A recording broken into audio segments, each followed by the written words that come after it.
Hello, everyone, and good evening. My name is Eric Rojas, and I'm here with Brian Nord. And Hi, thank you for everybody. joining us. Thank you so much for joining us for another Tuesday evening. We really look forward to these evenings, and we have a really special guest today. And we're just really looking forward to that. Before we kind of get into the slides and introducing our guests and all that stuff, I'm just going to do some housekeeping. Usual typical stuff here. This podcast and show is for informational and entertainment purposes only.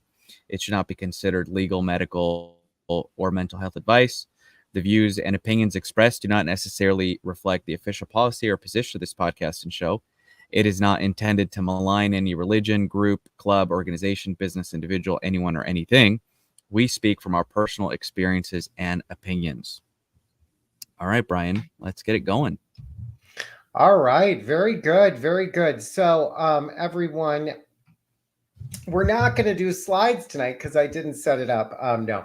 But there's one thing I want to just say for everybody is that if you have not, or if you're listening to this, if this content that we are making is valuable for you, if you would please go out of your way this week to subscribe on YouTube to the channel, to the Brian Nord channel. It's a working title. We're letting this evolve. And also, if you could like the video, that makes a big difference in YouTube, in the YouTube world. And it also will help us at some point. We should be able to, I don't ever expect this to make much money, but we might be able to pay for the stuff we use to make the show possible, which would be really great. And so there's that. Also, if you're watching live, you can comment in the back and forth with each other as well, in the chat, in the live chat. And we love watching the comment live for sure. Kimberly, etc. We do not. What do you call it? Post comments. We're just keeping it as confidential as possible. But we would love to interact with you throughout the evening. And then, we have people from Calgary tonight. This is exciting. People across the USA. We have 20 folks or so already. And I just want to also, Calgary. That's Canada, Eric. Great. Yeah, Canada. Love it. I know we have some folks joining us from Australia after our show last week with Seb. I know some of them are here, Seattle. We love it. Just getting out. It is. And I think I just wanted to be vulnerable tonight to begin, which is kind of why I'm a little chatty. So I got a message last week from somebody, and I'm not upset with them. I mean, I was upset with them, but I'm not like upset when people comment or this person making a comment about me. But essentially, she was like, look, you yelled, you were chaotic in your management, and you gaslit people. And it's true. I did do all those things, and I was really struck by it. And as I've shared very openly, I'm in therapy, and I've been writing a list of the people that I've been cruel to, the people who were cruel to me, and the cruel situations that I stepped over is what my therapist is working with me on. And it's been a lot to reconcile coming from this environment, because, in my defense, I was trained to not be, sorry for the language, but it's like, don't be a pussy. Don't let people walk all over you. So there was like this toughness that was required, and I would be that way. I also was and you were expected to be that way. Absolutely. And then there was no way that you would be successful in that organization unless you were being and operating the way they were training you to be and operate.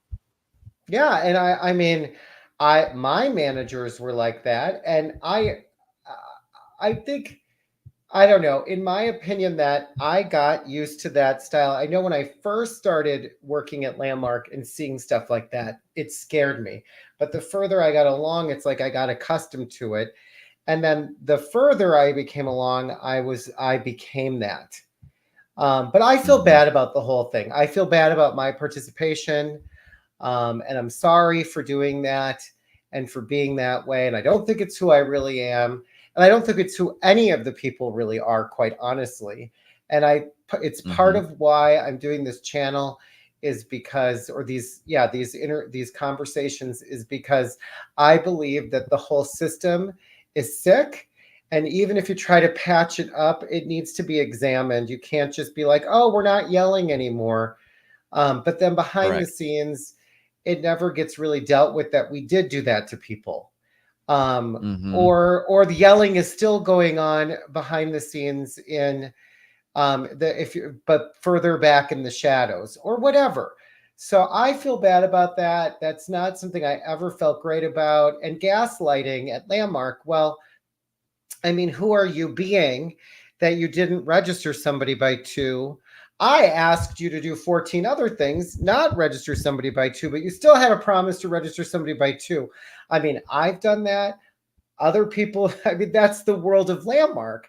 So I'm not trying to give myself this huge past. This is very painful for me to confront what I've been going through and what I did. But I also just see the whole thing like that's what everybody did. And there's a lot of cruel things that have been said and have happened. And I've done that. Other people have done that to me. And I forgive. It's weird. On my list of people who were cruel to me, I surprisingly forgave almost all those people. Like I found like a place in my heart for them. And when I was writing it, I didn't think I would, but it just hit me that they're all in this system as well. They all, have fallen for this whole thing like I did. And it just becomes the frog boiling water you're used to. And that ruthless compassion thing being like tough love, and we're going to train you and you're going to be this, and just really that whole culture. I think in the year 2024, there's really no place for it. But I know that for myself, I just deal with having hurt people myself. Yeah. And I know people hurt me. And that's part of what I'm going through in my letting go of Landmark and leaving Landmark. And I wanted to say that tonight. Yeah. Anything you want to say about all that, Eric? No, Brian, I know, I've been reading some of the comments here, and I know people really appreciate how open you are about your healing journey, and how open you are about how challenging it's been to leave Landmark. I know that it wasn't an easy choice, and it's in part why we're doing this, because these conversations need to be had.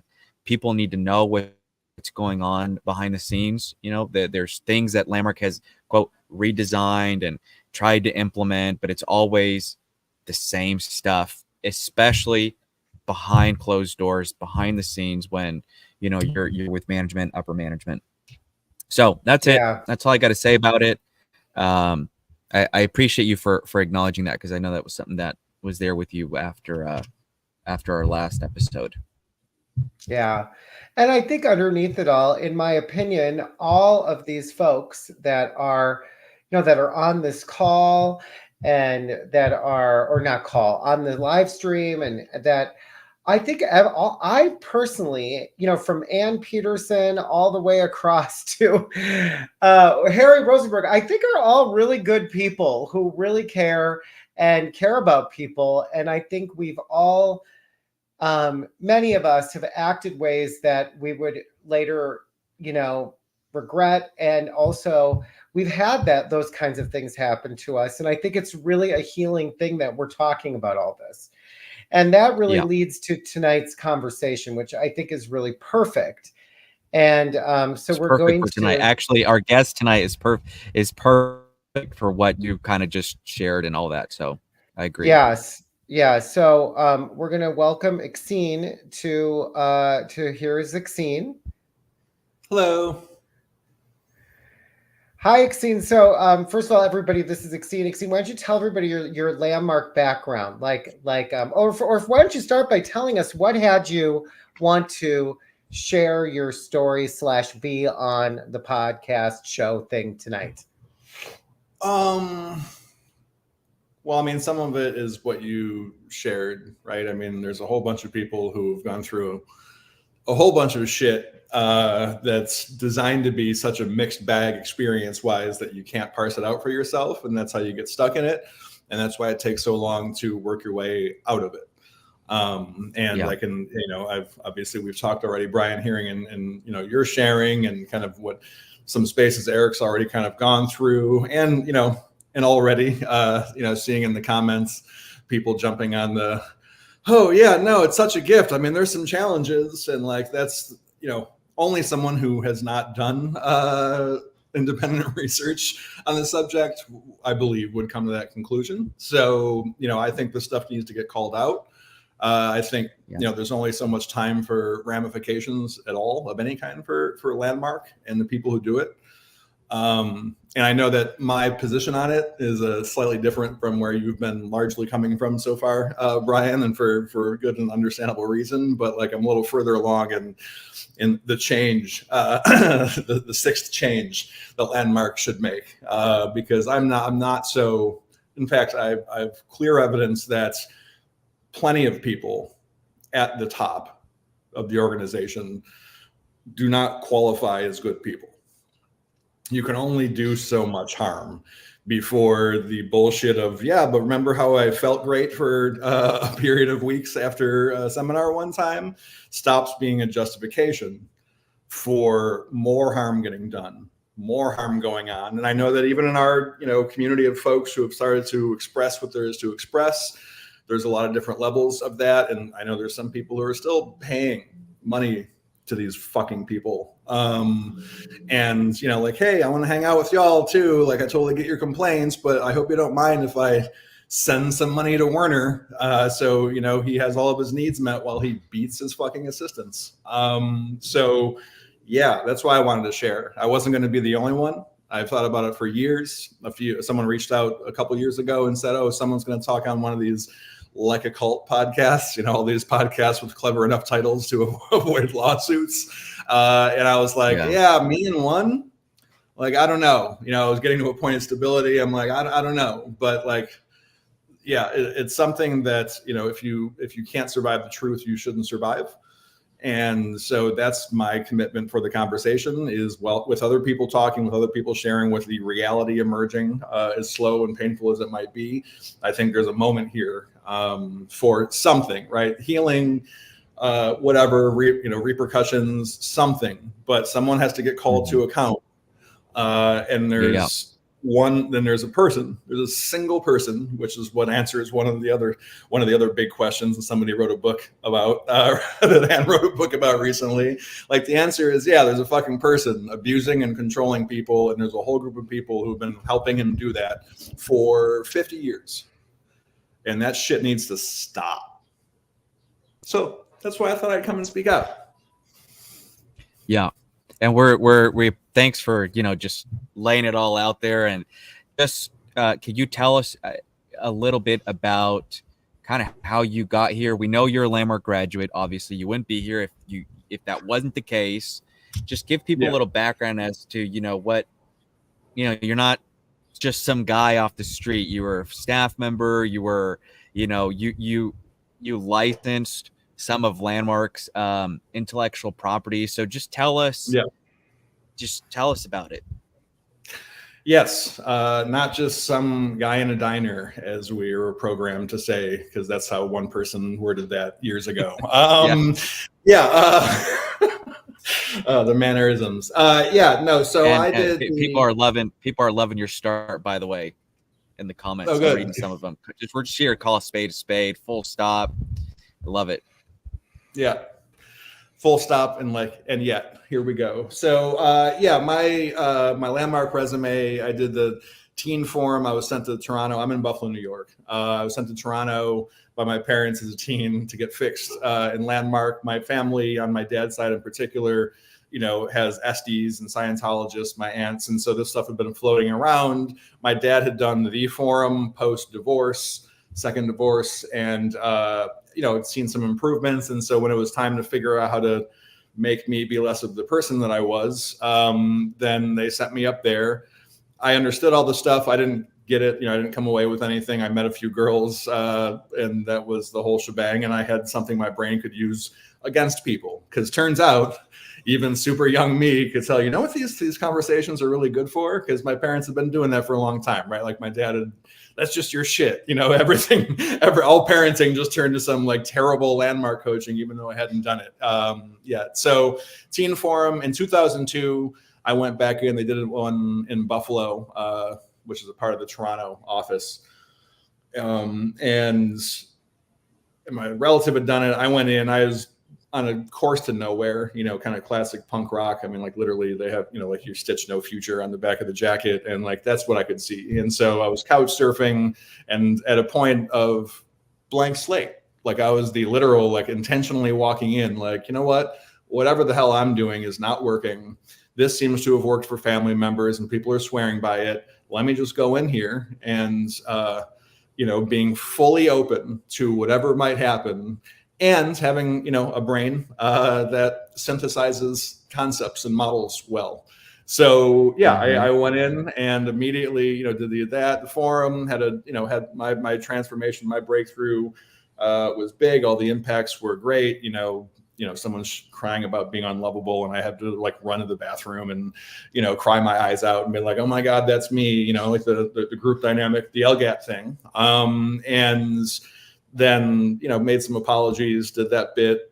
My family members already knew about getting invited for guest events, so they never showed up for any of that shit. They're like, no, this is the part like we hate already, even though we're sending you into it. Like, we don't want to talk to that organization. We don't want to come to a guest event.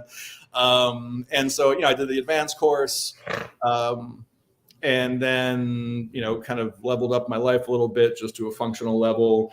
And then a couple of years later, I was about to go into social work. I was going to go to school for social work. I knew that what I wanted to do with my time in the world where we have to make money to live was, help people in some way. And right before I went in, they did another forum here in the area. And then I reviewed it, and Jan McHenry led.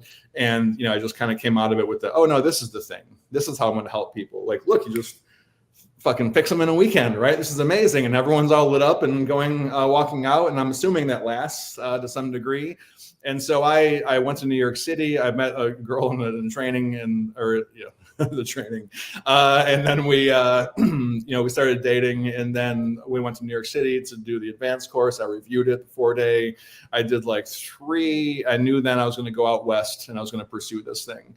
And so, and Jan knew it in the forum because of whatever I created at the end, like brought me into like the after meeting and stuff, and like just, started getting the whole works of how it all happens. Did like the 2 communication courses at the time. The second one was the functional one, I'll call it, the thing that had some useful tools in it, in the communication courses. And then, I went out west and lived in Las Vegas, doing terribly at booking timeshare tours while living with my uncle, while doing ILP on the weekends, going into LA. Before the 3rd weekend, I was on staff. I just, beat the door down, as they put it. I was just applying in for production.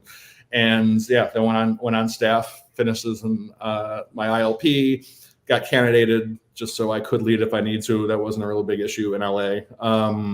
And then also joined the course supervisor body, because that was a gap. And so they had me course supervising. I was on staff and production for a year, and then supervised for another 3 years after that. I think I moved to Austin a few months after I left staff. Was working in a business consulting firm that was all graduates, and like working with graduates, but we didn't do the shit in it. It was small business coaching, real kind of basic stuff. But it was all graduates, so that's what all the conversations turn into, is processing, because we're all convinced that it's our internal way of being and our interpersonal dynamics that are the cause of literally everything in the universe. And so there's, I started studying, as I moved to Austin, a lot of the source material, right? Because I'm a sponge. When I was on staff, I would take old binders of transcripts of Warner leading programs when he was in the LA Center, and I would take them home at night and I would read them. And so in the world of, emulating and like mimicking someone, I can do it. I can do the voice. I can do the fucking projection. A lot of people can just yell louder as a way of, producing results. You're not getting it. And a lot of times it's skills. kind of how you're trained, you know. Yeah, they don't try How to speak, how to talk, how to walk. Oh, for sure. We were trained in there's dynamics. You can't just lead the whole thing in one tone like this the whole time. You have to be like this, and you have to be funny. Then you can get loud. You can be 10 times more excited. Yes, all those things. And then you cry, and then you have to, you know, there's that. Way of being. Absolutely, for sure. Any way of being can be generated like that, for sure. But only a few of them are super useful on a regular basis, as you've already talked about, Brian. As the comments show. Mainly it's the force, right? Mainly that's the elevation. Remember how we turned tough love and we just reworded it as ruthless compassion, and we pretend we came up with the fucking amazing concepts. But and so anyway, so I do a lot of just my own studies, and then I was finding ways. All right, how can I do this? But you know, have integrity, because the supervisor body, they're always checking in. Jan's always checking it. Yeah, but y'all aren't using, and I'm like, no, we're not. But it did have me study, where did the stuff come from? I read Werner's biography back in the day. Somehow it seemed less fucking insane when I read him talking about L. Ron Hubbard as being a misunderstood genius, and how the business model of Scientology was so great, and then taking that and Dale Carnegie and that mind dynamics, mind control shit that he thought he could do, and combine them into a course. I'm like, yeah, no, this all sounds cool. This sounds reasonable. Because it changed me, right? Because I had an emotional experience once, basically, is what it kind of starts to boil down to. And so, yeah, I left there. I came back to New York, and from 2009 to 2018, I did it in my work. I was working as a consultant with one of the technical affiliate companies, an easy to get into one with not the insane rate of charge that the other firms were charging people that they didn't support whatsoever in doing anything. And with one of the really old schoolers, Alan Scher, who he had brought the work into IBM. I mean, you know, by bringing the work that was JMW, he wrote Mission Control, like the top of the model, on a napkin once. His name is on the patent for Mission Control. Guess what? His name's not on the license, right? So you know, that amongst many other things got stolen. Alan's a extremely stand-up guy. Clearly managed to, in all of his time around Werner, not get shown the real deal. Just that tough one, which I think he's okay with. But you know, real solid people, and we did that. I did that. I was the principal for a while of the firm. It was only 3 or 4 of us. And found ways of like, how the hell do you actually apply this in a way that works in an organization if you're not surrounded by, and the place isn't filled with landmark graduates, which is a challenge. And you find yourself leaning on force quite a bit, you know, the accountability coach kind of routine, which frankly is only so useful to high-powered business owners and CEOs. And these people are like, what are you talking about? So I spent a lot of time trying to do that while also living in the real world and being surrounded by people who did not buy in whatsoever. My wife at the time was like, what is this shit? Like, I'm happy it's working for you if it is, right? But I'm never stepping foot in another intro again. Like, sometimes trauma, right, helps you smell predators. Sometimes you detect predators that aren't there, but sometimes you detect them way better than other people. And, you know, walking into a room with broken down boards and a fucking side breakout room with the Niagara Falls Holiday Inn Express, where the boards are like, anything is possible in transformation, and they're broken, and these like just miserable fucking people everywhere, you know, like it's a vibe. And so I had the benefit of spending a lot of time still believing in the work, not in the org anymore necessarily, but like that person said in the comments, right? Oh, they just have some challenges, but I'm just not going to deal with it. And we, as a consulting group, would make recommendations. Alan would talk to Harry and be like, hey, the registration process, right? Like, isn't it nuts how you say it's not about registration and then you measure it in registration? Like, how do those things actually correlate? Like, there's different ways to do this and reduce pressure, and there's a better system. And, you know, the answer is what the answer always is, right? It's like, well, no, because they're getting the results that they want. Like, that's the thing. Like, a lot of people have unanswered questions on why would they do that. yeah, like how come like it doesn't work, it lacks integrity? And it's like, no, it's because you don't know the goal, right? You have to know the outcome to know if something lacks integrity, the intended outcome. And the intended outcome is fucking this org, Technico, whatever weird extra license they added with the being a leader shit and the weird extra fucking mission control. Like there's a pinch at every turn because it's designed to recruit people and sell them stuff in perpetuity. Well, and I just want to say, because there might be some people here that may not even be familiar with this, right? But there's Landmark, right, who licensed the intellectual property from Warner. So when Warner sold the company S to the employees, as they say, what he sold the license. Part of what he sold the license to be able to deliver the forum, and then they were paying Warner. Landmark was paying Warner until about 2000 something, and who knows if they still are or not. But the agreement was that he would pay them every year, and then the Landmark owns the license.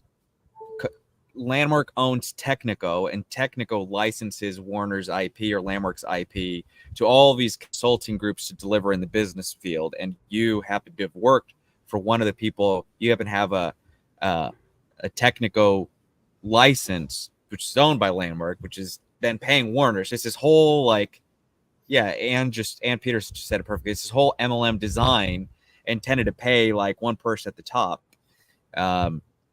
But I just want to clarify that because, we're naming all these companies, Technico and, Landmark and, Est and all these different companies. And a lot of people aren't even aware that all of this companies, this corporate structure behind the scenes is happening that people don't know. Yeah. And one of the things to note also, you might be somebody who has, you've just recently been participating at Landmark or you're considering it. The company's name has changed so many times. It's hard to give back. Like it's hard to do it without making a mistake. But from the Est that started through now, the company has probably changed its name about 7 times. So, that's just something to note. So what Eric said may or may not be exactly accurate, but you get the scope of it. And anyway, so keep going, Exene. But and intentionally, it's like we have to clarify. You're still going to be confused because it's meant to be confusing. You're not supposed to follow the money trail, which is how S was set up originally, right? Like there's one thing, there's a few things. One thing Werner's good at is having people around him who know how to play the shell games with corporate entities and dodging accountability and all that fun stuff. They're so shady, right? That's how he actually got investigated by the IRS. It was his person getting investigated and he just got brought into it. And, but then of course it got leaked and then he got to turn that into good press for himself. Like, see, no, I'm legit. But yeah, there's a lot of layers, all of which have the function of giving a single person ultimately power and money and credibility, which just helps into the power thing, but is deserved like least of all, right? I mean, a lot of non-credible people make money in this culture at a certain point. That's pretty much all of them after a certain amount of income.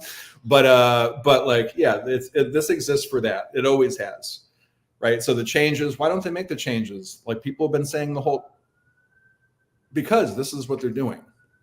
This is the intent, the business side, the non-business side, here's a license, but we have our own company that we're going to compete against you with, that we're going to pull leads out of the forum with, and then we're going to also give other people who don't qualify as leads, and we're going to sell them to whoever our favorite consulting, give them to our favorite consulting group, which is another thing they used to do, was just give them to some of those communication course leaders firms. So it's all just this incestuous, and holy fuck, do I mean that literally and in a few different ways, kind of thing that Werner has got going, that all of us have gotten caught up in the last 40, 50 years. And now they're bringing him back.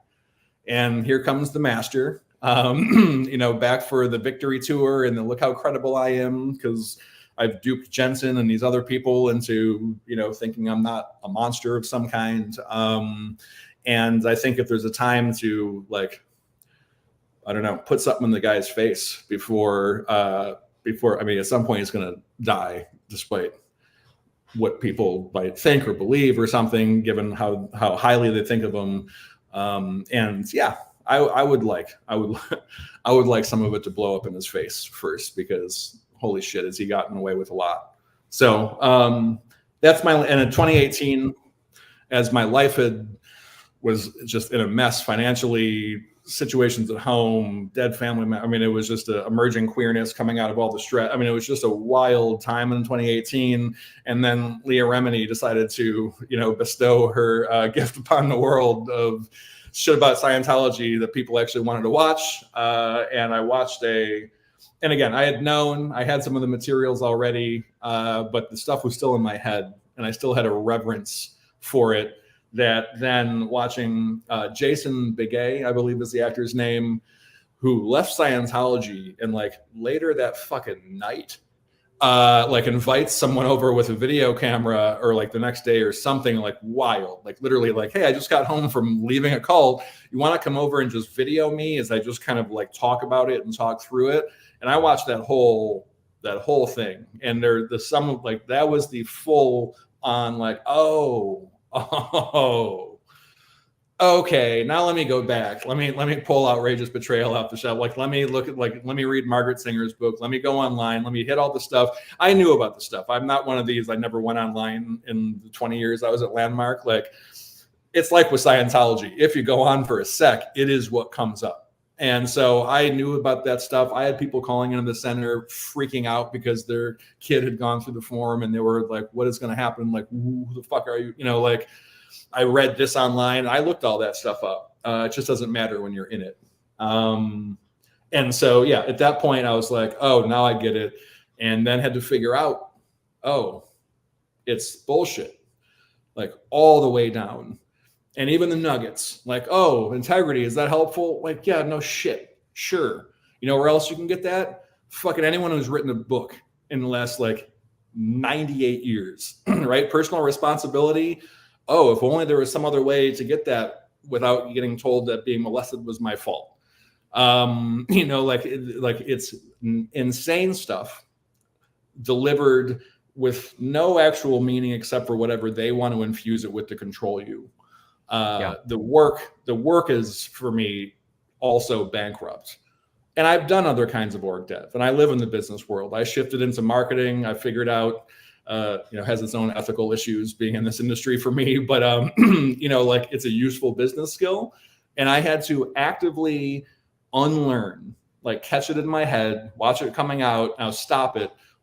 Everything I fucking learned actually at Landmark, because the version of integrity as memorized and as turned into a 50-page paper, it's fucking, I mean, it's just, that's bullshit. A lot of stuff works without integrity. Once you turn that physics statement and try to turn it into some human sociological statement, it's not correct. I recommend keeping your promises if you can. I prefer it when people show up on time to meetings. No shit. But like studying that document and thinking that some out over here is like causing some rift and lack of performance is absolute bananas bullshit that they have been using to control people. And LifeSpring tried it, wasn't as good at it. A lot of other groups have tried it. Werner found a mix of being the most insane, the right mix of fame at the right spot, and then the right cover story when he finally got exposed. And since then, they've lied to all of us about how that sale and how that transfer went down. Of course, Warner's been sucking up that money. Every question, like, where does the money go? Well, it's travel expenses and like R&D. Like, I'm sorry, if your fucking R&D means you're rolling out this first seminar you rolled out after the EST training 30 years later, you ain't doing R&D. And also, I know who's developing it at the top. It's Werner.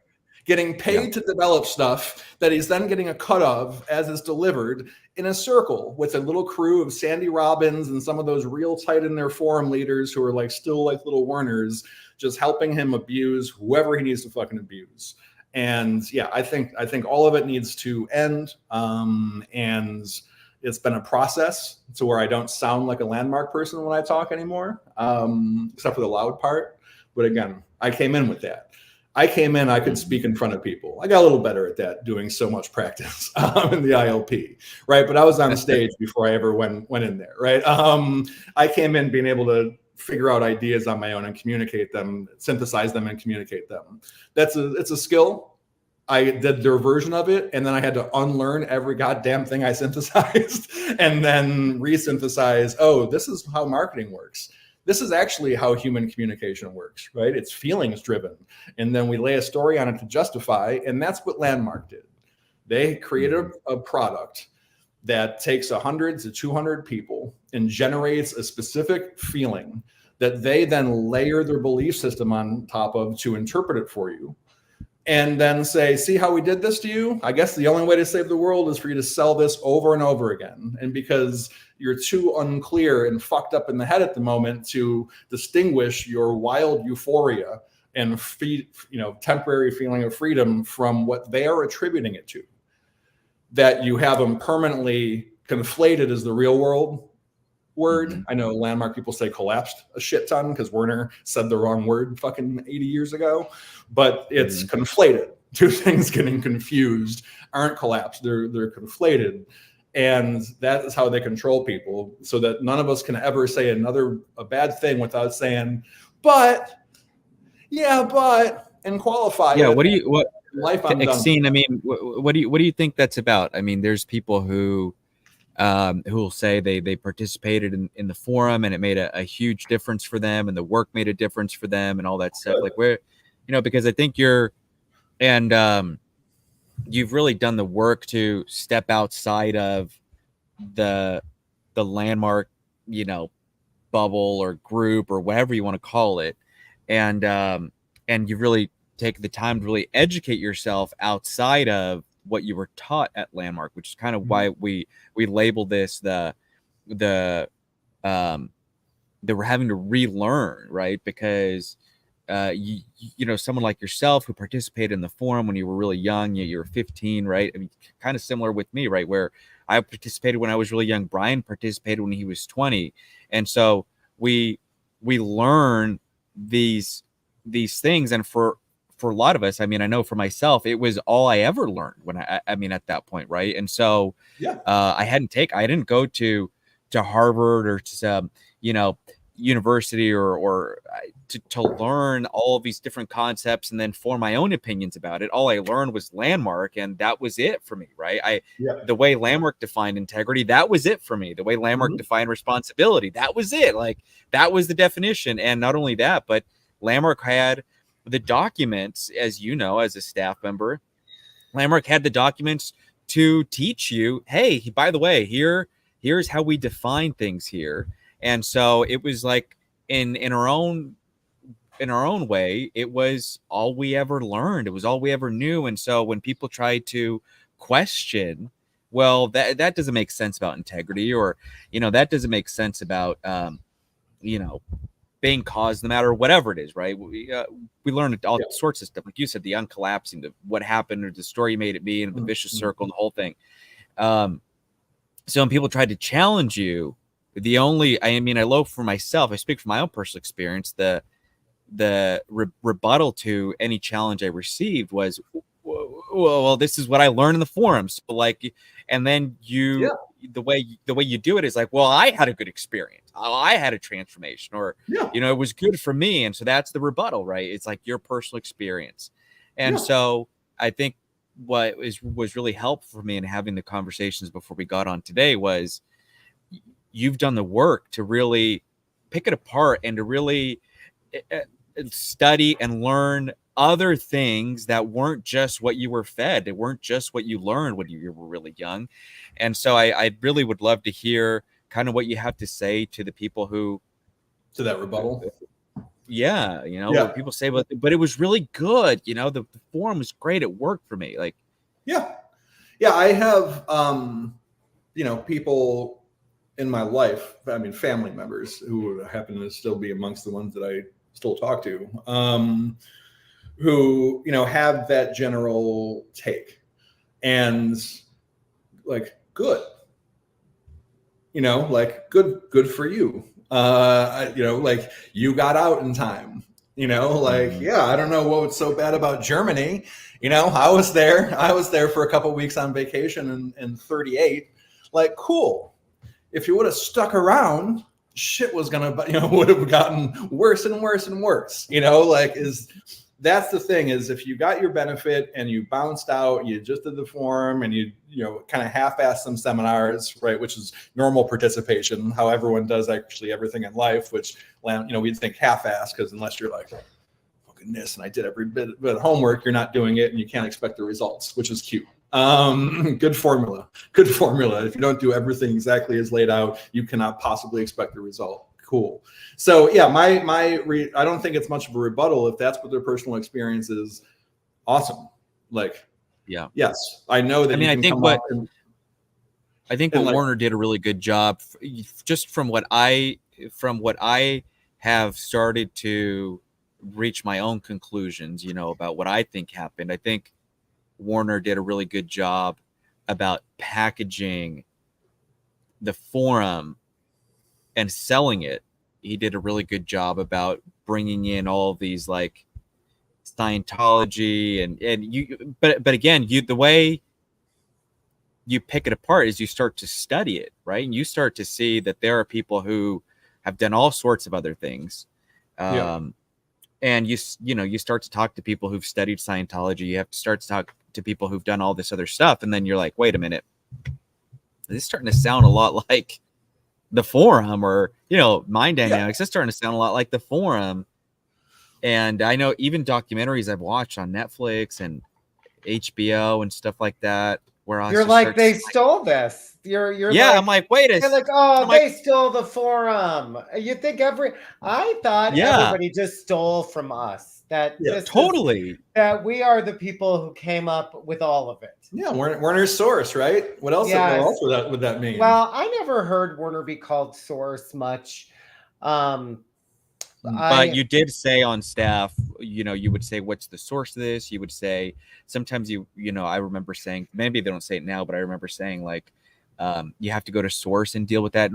And a lot of times they didn't deal with Warner being the source. It was like whoever your committed listener was. No, I mean, not in staff, like not Landmark staff. Like I already knew that language when I was on staff, because if you got enough of the oldies and forum leaders and stuff like that, but also because I was reading the fucking transcripts. When I was on staff, I was pretty well tuned into what the out loud conversation was and how things were being led. I knew he was source, but we still had all that, every 2 years they reword some bullshit and then fuck up your head trying to get you to memorize something that doesn't make sense. It's like, well, we're changing this now. It's to be the source and at the source and yada, yada, yada. And it's some kind of like just absolute bullshit. And then have all these staff members, because we didn't have enough else to do, then spend time rereading it and applying it was like Seb was talking about with the out here, just out here staring at fucking trees. And it reminded me of that movie, The Master, which is about Scientology. It's about L. Ron Hubbard with Philip Seymour Hoffman and Joaquin Phoenix. And he's got Joaquin going back and forth, touch that wall, describe it to me. Okay, good. Now touch this. And, it's a very different exercise, but the whole point ends up being the same, because you're trying to dissociate someone's identity from their current location and doing that, creating happiness, which is where they worked it back in later, where you're doing visualizations and you're everywhere and who I am is out here and I'm everywhere and like I'm spacious and I'm like, and again, like, oh, cool. Like, but not like, you're not fucking, like also like you're right here. Also, this is just to confuse you. Like, like that's using aphorisms and little tricks like that as a religion, using those things as a constant, like I'm going to believe in them and then constantly apply them as a heuristic, even as it's not supposed to work like that. Like you can't apply Instagram slogans to life very well. You can't actually apply, it leaves a lot of gray area. They use that to control people. And then other people use it to get out of stuff. So when people are like, cool, I had a good experience, great. When my mother, right, who also had good experiences on her side and saw that, my dad had stopped drinking once, for a while. She saw the improvements in me for a while. Not matters less that it wasn't me, right? Like, it's like Seb said, which is what really got the fucking waterworks going when he started getting into that. Like, there's no me there. There's a fully constructed. I have taken on this thing, and here's the system. Here are mannerisms I've learned. Here's all this kind of shit. And I'm like looking out here, like, that's the product. That is actually what they're trying to do with people to generate the little army of learners. And the rest of this stuff, if you got it, cool, you had a good vibe in the forum, you got a good result out of it, you came out, you saw some things differently, your attitude was shifted, even if temporarily for a minute, but you made a couple permanent changes. Fucking awesome. And I don't care. I saw someone in the comments mention the Catholic Church. Yeah, no. Let me guess my position on the existence of the Catholic Church. I'm sorry, when your harm is not worth the benefit that requires people to actively believe that there's a benefit, and that can't be fucking actually, like, it's all subjective benefit, but the harm is real. And those kids in the Catholic Church, like, that's real. That was systematic. It was forever, and it should be raised. Landmark, this shit has been in, like, not just the, like, let's make up stupid words, let's confuse people, let's manipulate those of us who were walking in alienated and ashamed enough to be easily taken advantage by these kinds of tropes, because that is the play, right? Nobody except for the people who had at least a little bit of shame running through and a little bit of alienation to make you even buy in at all, and then think, yeah, no, everything is my responsibility. That feels horrifying and liberating at the same time, right? Like, that is what they're taking advantage of, and it's designed. Well, I think there's a distinct group of people who, if you look, even if we were just to measure the way Landmark measures, and I don't know how they measure their statistics today, but even if you were just to measure the people who, are in the forum, and then, there's all these statistics, right, for the leader to meet how many people register into the advanced course coming out of the forum. At the time, I think it was like 45%, right, of the whole group. So if you've got 100 people, and then, but then you take out, like, the people that are out of area don't qualify, certain people don't qualify, so you're left with a certain number of people that have now registered, right? Yeah. And then if you just take, like, at the time, the metric, right? Let's say you take 3 forums and they fill an advanced course, right? The metric for the advanced course, how many people make it to the advanced course, I think it was like 75% of the people that register are supposed to make it to the advanced course. Now, mind you, that's an effective staff member, an effective leader doing it as they categorize it, right? So now you've got even a smaller pool of people. And then they've got the advanced course, the number of people that are now in the advanced course, would say like 70 something people or whatever, that are supposed to make it into the leaders training academy or the ILP or SLP, whatever they were at the time. It's a smaller person. So you have this, like, the introduction leaders program or the leaders training program, which is kind of, I've been dissecting, like, the way the organizations run and all the different things that were taught along the way to lead us to a certain point. So then you got yourself to the introduction leaders program or the leaders training academy. As they call it now, leaders training academy or leaders training course. It's called the leaders training program. Leaders training program. And, that group of people is going to register, like, so many people in the forum, because it's one of the measurements of transformation or success, or being a successful participant in that program. And then eventually you make it as a staff member or whatever.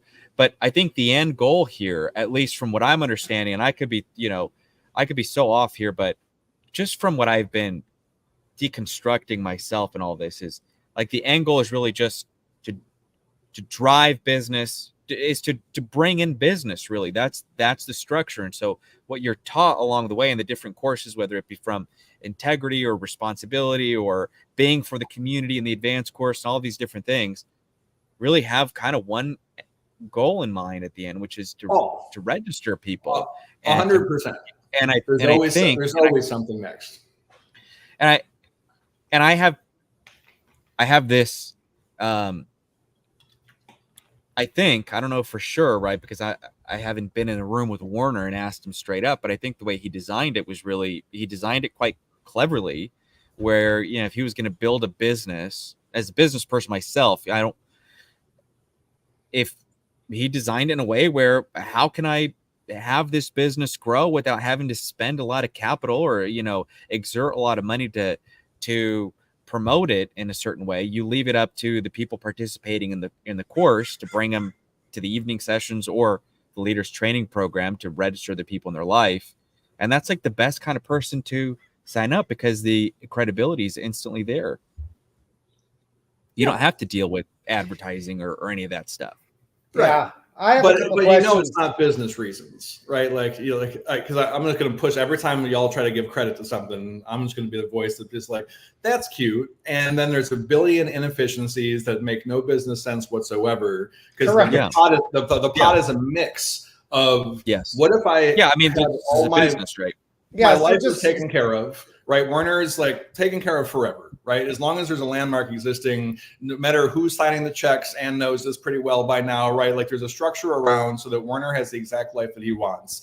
And the evidence is that maybe just the very beginning and back end, but I'm pretty sure for 50 years, the life Werner wants is to think he's a fucking intellectual, gain credibility while doing this experiment that is very popular in American self-help in particular. People experimenting on people around and abusing the people around, making shit up as they go, and then having people believe that they've made up something incredible or scientific, right? I mean, INTJ, all that kind of bullshit. That's like somebody at home experimenting on a baby who had no background. Like, we do love that shit here. And Werner has the unique, I mean, literally just bailed, reinvented himself, right? Then he got caught at that, so then had to go back through. But it's not business reasons. It's money.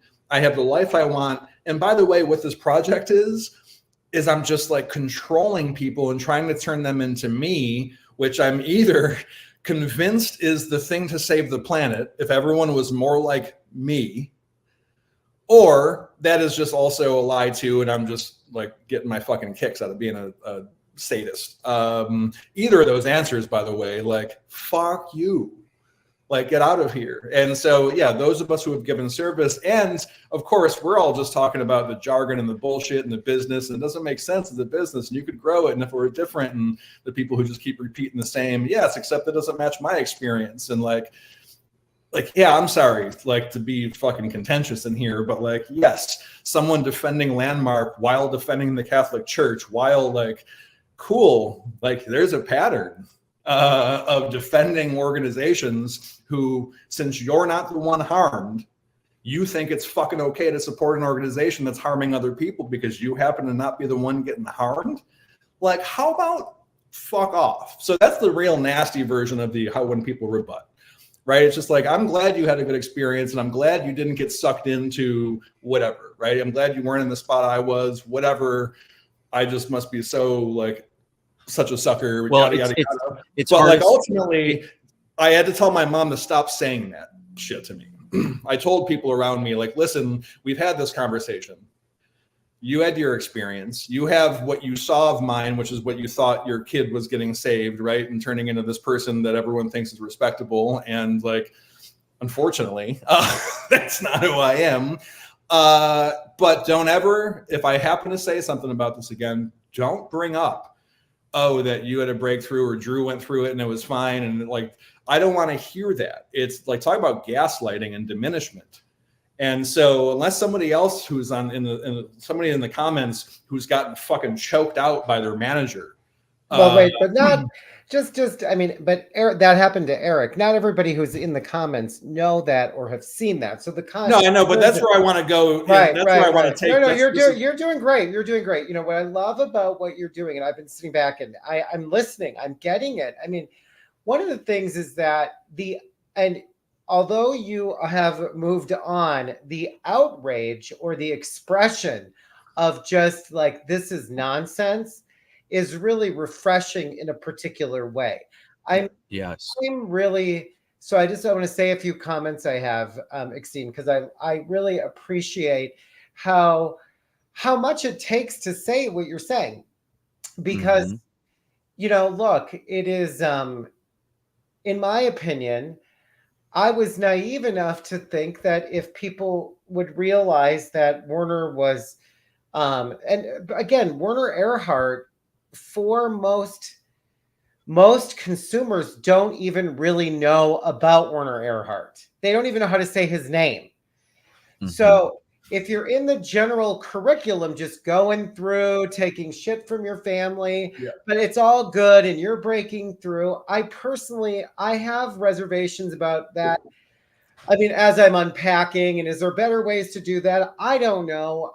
There is something to be said about going to a retreat, going to a tough love kind of kick your butt seminar weekend. There's something valid, in my opinion. But and I've been listening to all these people and them talk about the neurobiology that goes on. And I still go, well, that's kind of cool. Cold plunging does the same thing. You go in and then you come out and you have this huge dopamine rush. But man, Totally. that shit can really get you back on track, get you out of your head. I mean, not just for 3 days. A lot of people, that kind of interventive weekend, kind of rocks them in the right direction. They're the one doing it all. I don't really have a problem with that. So what you're saying is good, but I understand the plight of our people. That's what I call it. The plight of our group is that the product is itself valid, and there's enough evidence to say that a lot of people think it's worth it. However, behind the scenes is a true racket. It's a racket. It's behind the scenes, which I think is so deceptive of the whole organization that it's a racket. Because I thought I was naive enough to think that if you're like, okay, this man is still abusing people, he's still physically abusing his staff, that would be enough outrage for people to go, whoa, whoa, whoa, whoa, whoa. But they don't do that. And that's when you go, oh, I'm in a high control group or something culty, because that should raise the roof for people. So Eric and I had the opportunity to see the original 60 Minutes thing. And what I was shocked by was that in all of the landmark teaching of its leaders of how to talk about this 60 Minutes segment done on Werner Erhard in 1991, we were told that his daughter had recanted her allegation of sexual abuse by him. Okay. However, if you watch the thing, it has 4 of his other kids all saying he physically harmed them. And several of them are confirming that he did that to his wife.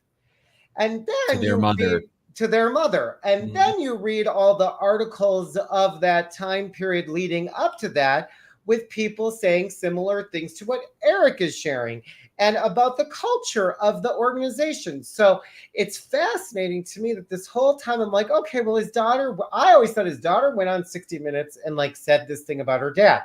And the Scientologist somehow set him up, but this was his whole family did this. There were no Scientologists there.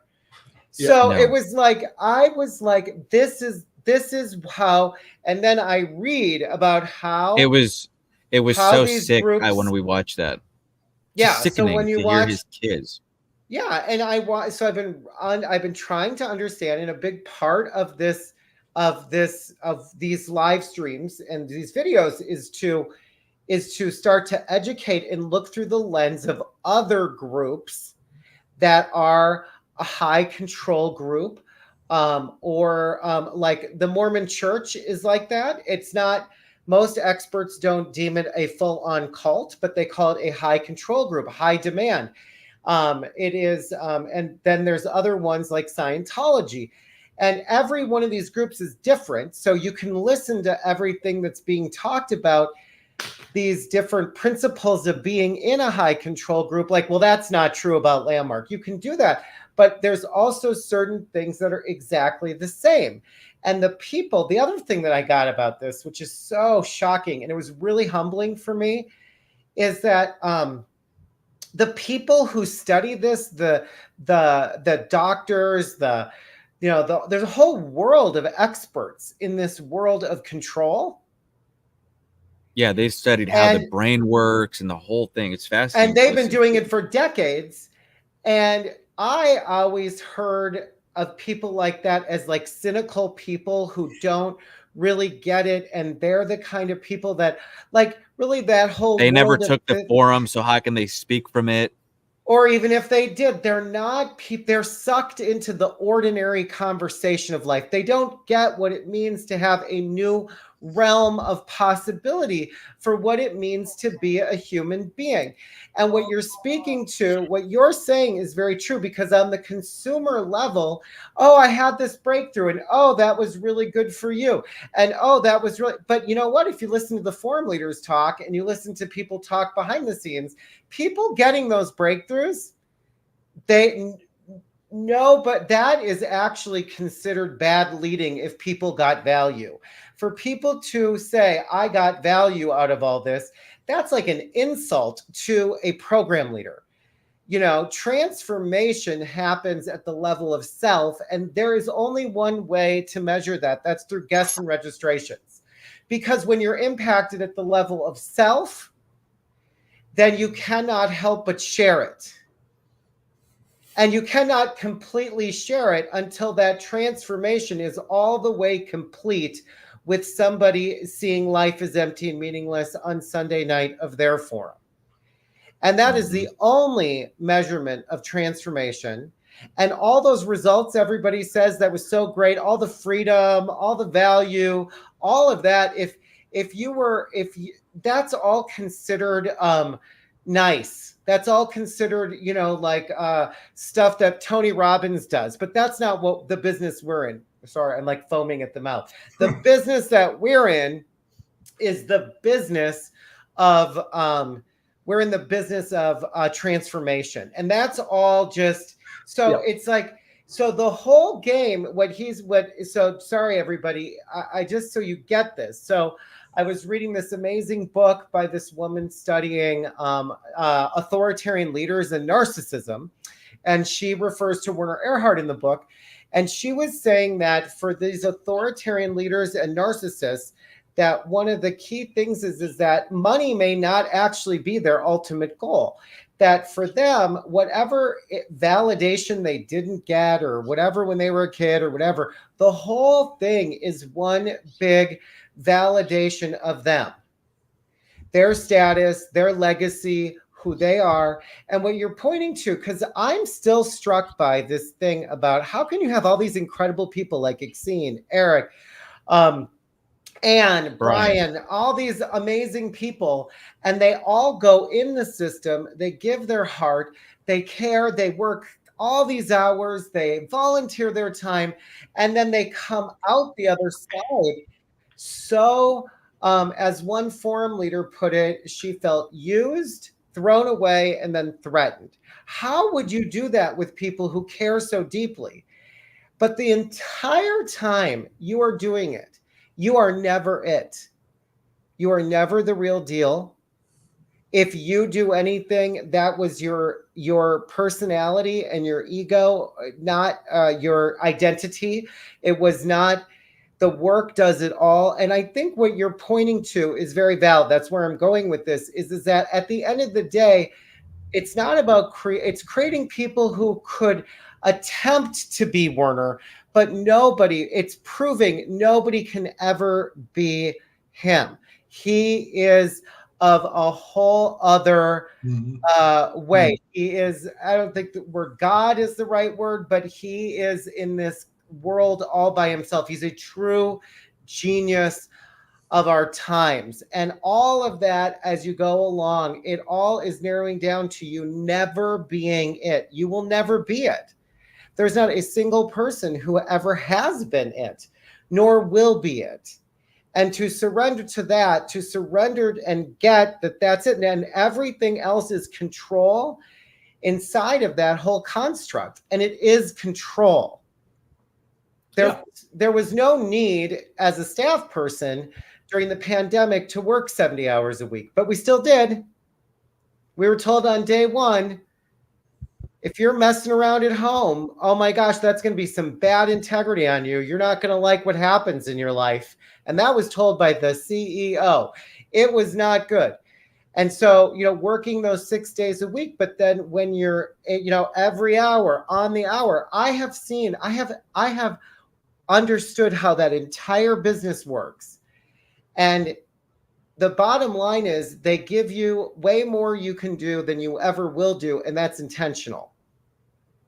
You cannot ever do enough, but then you're constantly being told if you use mission control, if you were causing the matter, you'd have all of it. And it's just this constant dance. And quite frankly, if I'm being critical or judgy or somewhat mean, I feel like myself and my peers all were getting smaller, not bigger.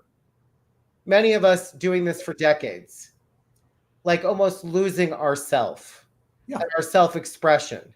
Yeah.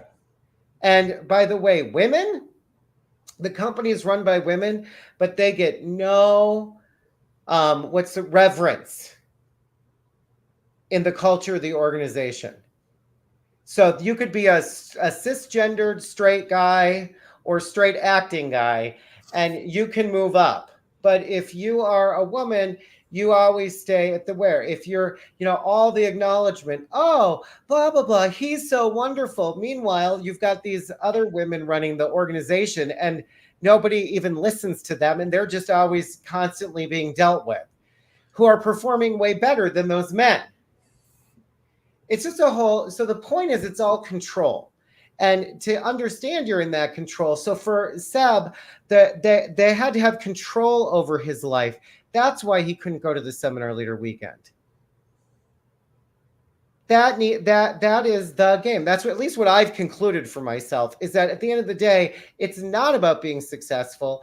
It's not about giving of yourself. Why it all is because of this control, and that there is one leader. So I'm with you. I'm kind of going on. It's not about you being successful, right? Again, the term, it depends on the outcome. And once you shift and realize what the goal is, even amongst the goals we're chatting about, right? Control, living out, some childhood trauma, like whatever the hell is in that dude's brain and has been, like, this is, it's meant to control, and it is successful. Because he's great, right? Like, he's fine. It is that machine has fed on our bodies for a long time, but he's doing fine. But I also want to, I want to make sure that we take the time and not to turn everything into a trauma dump, right? But I know every time we've had, the stories, but I do think, like Seb, hearing hey, here's a control mechanism, I know for me, I know that's might be news for someone who did the forum or the advanced course or a participant, the consumer model before you start giving your word to shit for Landmark. But there's there's bad business practices. Exene, I think Anne's put it really, really well. There's the consumer who participates in the forum and just leaves, right? And that's it. And they took what they took from it, and it was helpful. Yeah. Maybe they didn't broadcast, maybe they didn't. That's one person, right? But what we're talking about is really the other side of the organization that never gets talked about, which is Anne Peterson, who wrote the book Is This a Cult? She said that it's the moment you have an accountability with this organization. Right. That's when it all shifts. Once you commit to doing anything, really, right? And they start that, in the advanced course, obviously, which those programs follow that arc for a reason. So number one, there is a challenge to the legitimacy of LGATs. Right. That's a large group awareness training. The format that the forum uses, the format that Tony Robbins uses, the format, and you can find the critique of Tony Robbins. You can find all these critiques. So I do want to say one level, the product where it's not selling cigarettes, right? But those have a fun buzz too at first, and then they suck the life out of you over time. Kind of similar here, but LGATs, there's no transparency there. Right. So if you knew you're going into a weekend where they were going to manipulate the environment and how much of your action they control and have emotional conversation, it's going to be cathartic, it's going to be wild, you're going to have an epiphany, and then go off and do if it was actually worded, now here's a pressure release tactic, right? We're going to really get on you, but don't worry. That's on purpose, because then we're going to let you back up, and then it'll seem like you were so much higher than where you just were. That stuff is designed into those trainings to produce an emotional effect. And then there's the words around it, All those trainings were from back in those days. Now, because of the nature of the words we wrapped around it, it's easy to get those things conflated, and it's Landmark's job to conflate those two for you. Like, oh yes, this is because of the work. Like we all operate on the premise that the result, right, the feeling, the experience we got of transformation is based on the work. I just went like, no, it's fucking not. So, which is still not to say you didn't have a good experience, but I do want to point out the experience you had was maybe there's some of the conversation that seemed insightful, but there's a reason we all had our experiences hearing other people share and then seeing ourselves in them, right? And there's a reason, every Sunday when the integrity shotgun kicks in, right? They have abusive intervention scheduled into the program to make it look like it's, oh, this is just kind of happening right now. And like, y'all don't want to get coached. Like it's in the script, folks. They're not actually angry. They're generating emotion. And so like, I do want to say there is some things about the forum that I don't believe are legit. I think if they were that transparent about it, some people would still go do it, right? Like, well, shit, if it works, it works. Let me go see what I get, but without the rhetoric around it. And the other piece I want to make sure we get into is beyond the sales, beyond the bad business practices, beyond the insane controlling 1980s, 1950s, beyond the gender roles and the oppression of women. And also they're all telling each other to like wear the same kind of lipstick and like look a certain kind of like woman, right? There are two genders being played out very clearly. The red lipstick, I clearly remember before you get out in the evening session, put on some red lipstick. Yeah, no, yeah, that's the whole thing, right? Like they are playing 1950s. Let's go get them, friends. Because guess what came out in the 1950s? Scientology, right? So everything Lerner learned from business model wise, it's there, and he's an old school guy. But I do want to get into then there's the stuff that you've shared about Eric, right? Then there's and I'm gonna give this not as even a staff, not as even an accountable person. So when I went into we've all had a lot to process. Brian, you did a great job sharing earlier about the stuff that's coming up for you as people say directly, hey, you did this, right? I've done the tour. I might get more of those. Now, like, I remember you. I mean, I put this on my Instagram earlier and people were like, oh, yeah, that's funny because I got that vibe, bailed out, came back, and that's when we met there. I've had people I've had to clean up with like, oh, you're such a big reason that I came back in and participated. And like, I'm like, cool. But even as a participant, we talked about generating emotions. I was doing the communication course in Toronto early on. I'm a yeller, right? I've already said I came with this. I do it with a guitar sometimes. I can yell.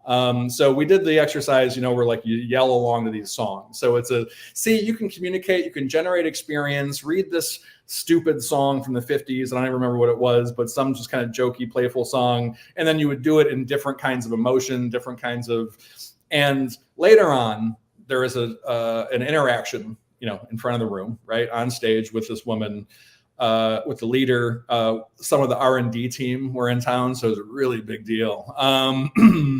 And this woman was struggling because sometimes during the exercise and during other parts of the course, she was struggling because she couldn't be with yelling, right? She had a family situation as a young child in her house. Her dad was very loud and overbearing, and that's just, how the culture was, yada, yada, yada.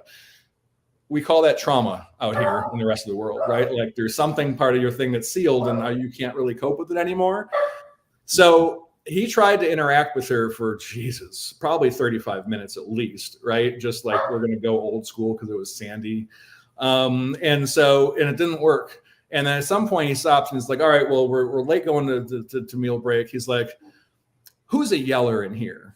And like half the room literally turned and like looked at me because of the screaming I had done during the song part. And so he's like, all right, you. And I'm sure like maybe there's a note on me that I just signed up for the ILP in Vegas or in like LA to do it from Vegas. I'm like, I'm trying to fast track here. So maybe there was a clue. Maybe it was just the yelling.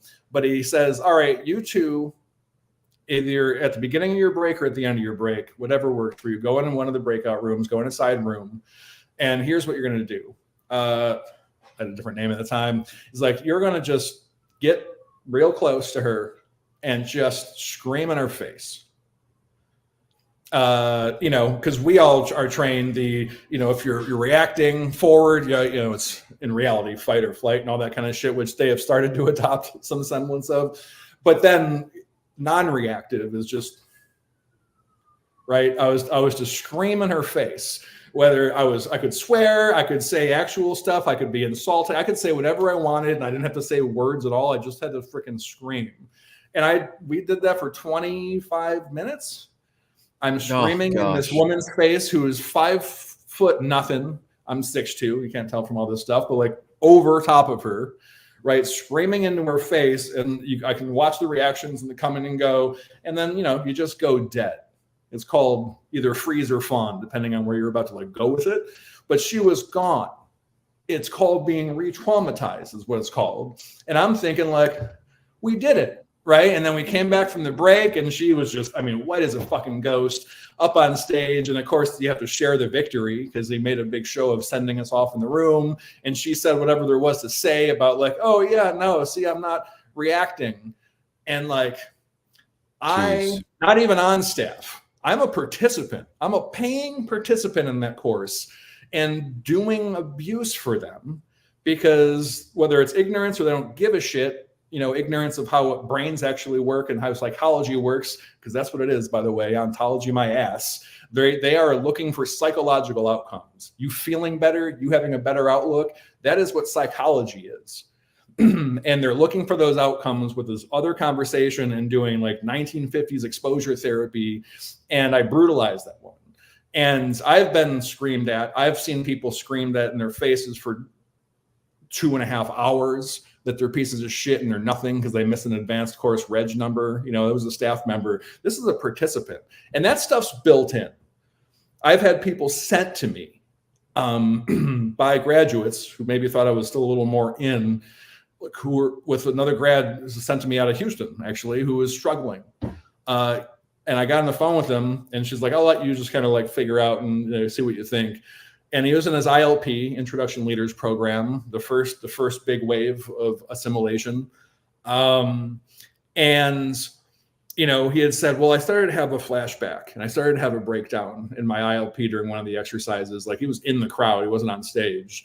He's like, what you should know is when I was 6 or 7, I was at home with my parents on either side of me on the couch watching TV, and then the door right next to the TV gets kicked open, and whatever the other circumstances are that led to this, I don't fucking know.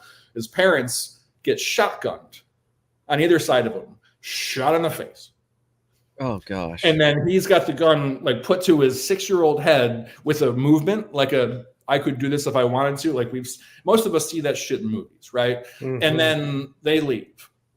So here he is in Landmark, wondering why stuff's getting pushed up, and like not to say that like it will push stuff up if you have it, right? If you've got a condition or you've got something like that, environment will push it up. And he was having it pushed up, and then he's getting coached by these other, probably just did their ILP. Like they're probably not even finished with it yet. And they're coaching this person. And what are they coaching? Well, you just got to like let it go. You got to create a new possibility. You got to generate something.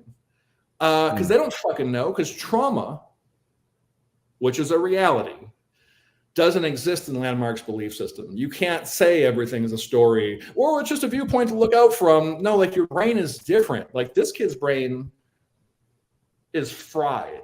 The kids. And like that'll never go anywhere. Like you'll never ever, you can work on it, you can manage it, you can work, but like that's probably going to be there forever. And I told him, I said, listen, bud, there is therapy for that. Like you want to work on it, you want to just feel better about it yourself, just work through, like that's what therapy is for. Landmark, are you trying to get better at personal speaking? You like the self-helpy thing, and you think what pile it belongs in?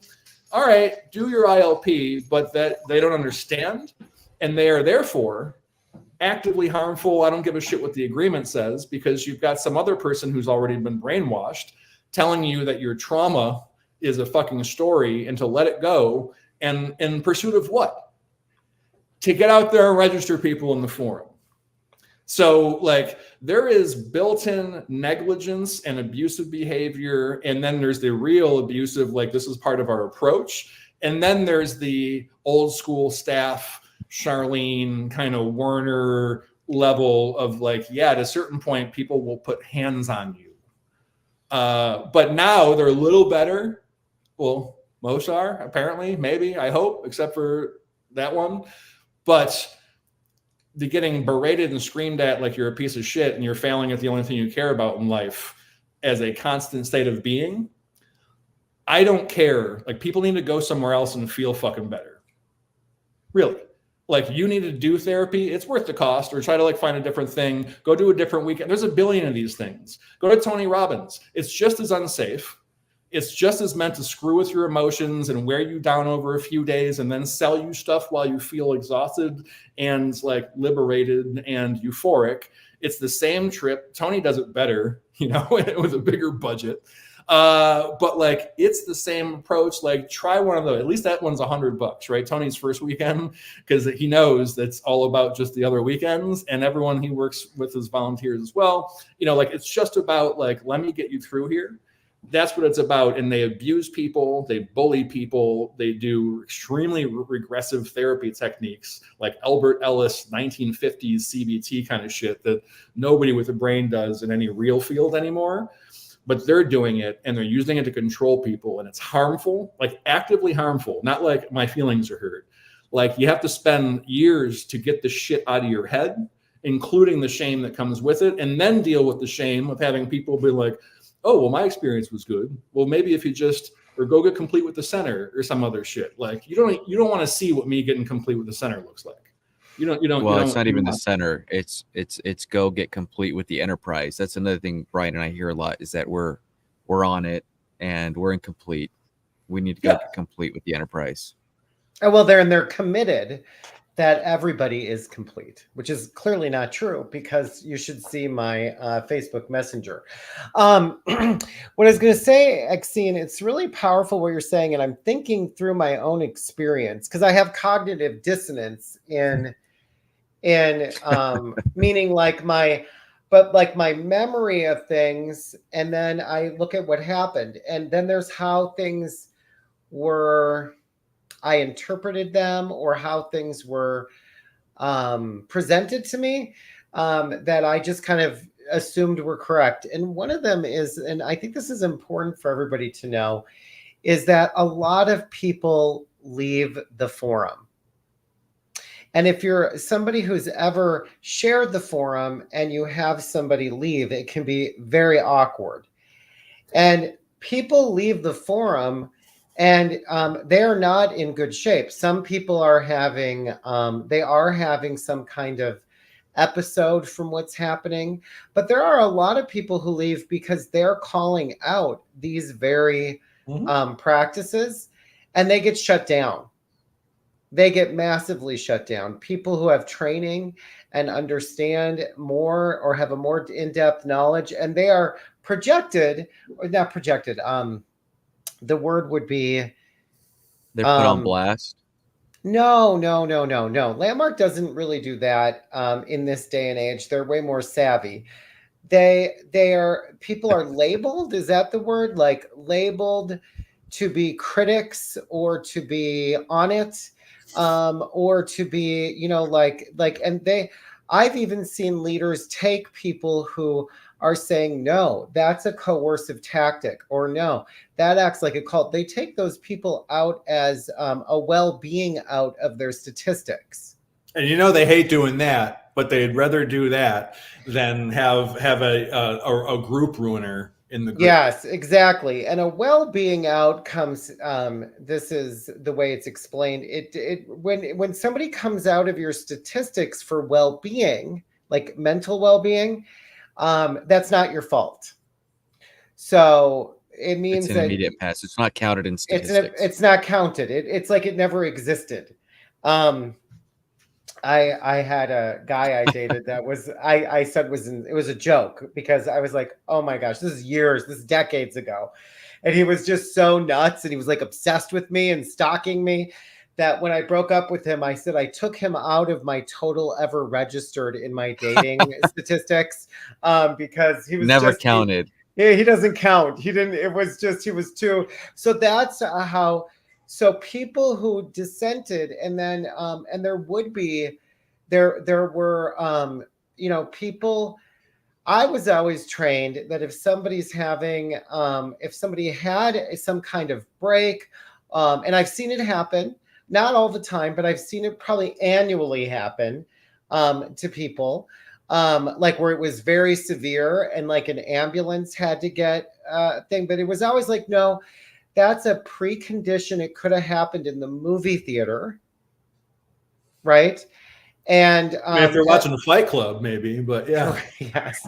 And they have, but then they're also super vigilant about sleep because they're stretching people's ability and their exhaustion levels. It's a big part of the design is that people are worn down. And when you're sleep deprived, and I really do get that my staff, part of the control experience, part of why I could get crappy with people and why people were crappy with me is because we were all sleep deprived for years. Mm-hmm. I mean, I've heard of people who leave staff and then they literally like sleep for like 6 weeks after. Like they can't even like, they're like the physical ability after you are under that kind of stress and working those hours is insane, in my opinion.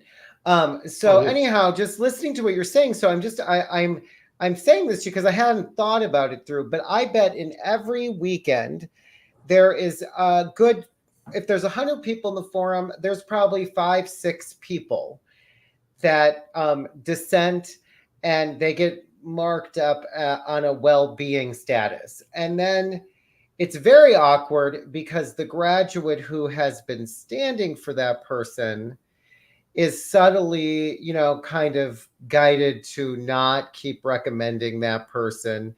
But that could also be a person who is, basically calling it all out. Because they're crazy. Anybody who would think that there's something off here is actually not well. So well-being. I wonder if people think that about us. Of course they do. Well. Of course we're not well, especially if you met exene. Hello.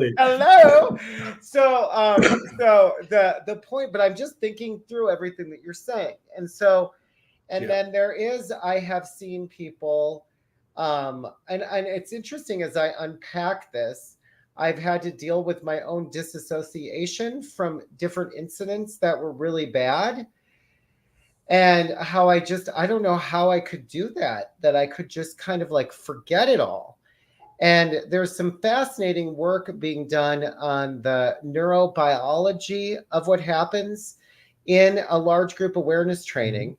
But when you're brought down like that and you have all that emotional stress, so Landmark style in the year 2024 would be, they're not as confrontive as like the S training was, but it's very emotionally confrontive for people.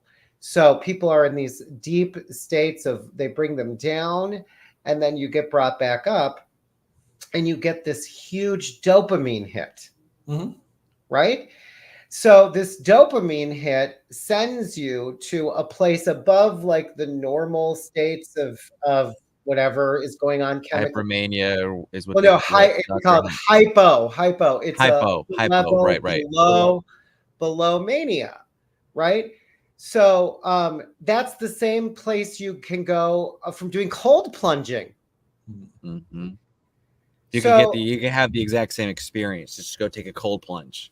Yeah, well, you can get hit with that level of dopamine, and they have there's a lot of things where people are put in this distressing confessing themselves. Like if you think in religious context where people are so ashamed and then they're brought to glory, and they have a similar thing that happens. And there are large group awareness trainings done in churches as well. So that setup is actually not a Landmark brilliant setup. And auditing in Scientology goes for hours and hours and hours, and it's done in a similar process of this deep confessing, learning, soul searching, and then bringing you to a resolution of freedom. They take you out of it again.